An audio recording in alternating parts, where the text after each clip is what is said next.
All right, today we're playing detective. We're on the case of a medical mystery, a kind of chronic back pain that loves to disguise itself as a simple injury, especially in young people. But what's really going on is something way more serious, working from the inside out. Just think about it for a second. A 20-something with a bad back that just won't quit. Your first thought is probably, oh, they must have overdone it at the gym, right? But what if it's not a pulled muscle at all? What if it's more like an inflammatory fire starting deep inside their own skeleton? Well, that's exactly the mystery we're going to unpack today. So the official name for our culprit here is ankylosing spondylitis, or just AS for short. You can think of it as a type of inflammatory arthritis. But here's the twist. Instead of going for the joints in your hands or knees, its main target is the axial skeleton. We're talking your spine, your ribs, the very core of your body. And it almost always starts its attack in one very specific place, the sacroiliac joints, which is right where your spine plugs into your pelvis. Okay, let's dive into the investigation. You know, every good detective starts by building a profile of their suspect. So, who does this condition usually go after? What are the common threads? Let's start uncovering those first crucial clues. And our first clue is a real eye-opener. This thing does not play fair. The data shows this really clear 3-to-1 ratio. That means for every one woman who gets diagnosed with AS, 3 men are affected. So, right off the bat, this gender difference is a huge piece of the patient profile. Now, this next clue, this is probably the most deceptive one of all, and it's the main reason this condition is so often missed. Just look at that age range. We are not talking about the usual aches and pains of getting older. AS typically makes its first appearance between the ages of 15 and 30. Yeah, right when people are supposed to be in their prime. And you can see why it's so easy to just brush it off as a simple sports injury. Okay, moving beyond just who gets it, we find this incredibly powerful genetic fingerprint.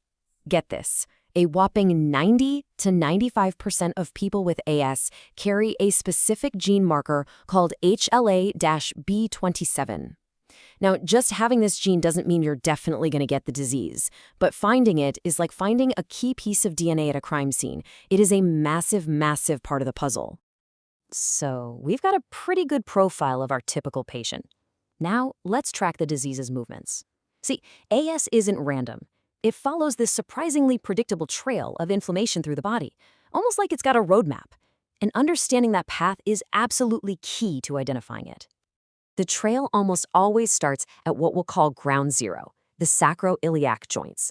From there, from that epicenter, the inflammation literally starts to climb. It moves up into the lower back or the lumbar spine. From there, it can keep on going, up into the mid-back and neck. And for about a third of patients, the inflammation even spreads out from the spine, hitting big joints like the hips and shoulders. So you might be asking, what is actually getting inflamed here? This is a really key piece of evidence. The process has a name, enthesitis. It's not just about the joint cartilage like in other types of arthritis. This is inflammation at the exact spots where tendons and ligaments anchor themselves to the bone. Think of it like inflammation at all the body's little connection points. And that is a true hallmark of AS. And the trail doesn't always stop with the skeleton. AS is a systemic disease, which basically means it can affect the whole body. It can inflame the joints where your ribs connect to your spine, which can make it physically harder to take a deep breath. It can even cause a really painful eye condition called uveitis. And in some rare cases, its reach can extend all the way to the heart and lungs. Okay, so with a suspect profile in hand and a clear trail of progression, doctors can now start to gather some physical evidence. They use a very specific set of clinical tests that are all designed to spot those telltale signs of stiffness and limited mobility. Doctors have this whole toolkit of physical exams to look for clues. For example, they'll do something called the Schober's test. It sounds complicated, but really it's just a clever way to measure how much your lower spine can bend forward. If it moves less than 5 centimeters, that's a major red flag. They'll even take a tape measure to your chest and see how much it expands when you take a deep breath. Again, if it's less than 5 centimeters, that's another warning sign. Other tests, like Genslin's, are designed to carefully put a little stress on that sacroiliac joint to see if it's the source of the pain.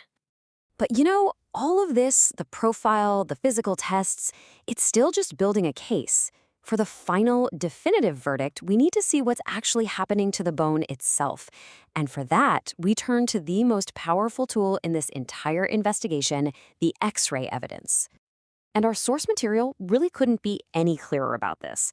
The single most consistent and, frankly, most crucial finding for diagnosing ankylosing spondylitis is seeing that evidence of damage of sacroiliitis on an X-ray of those specific joints.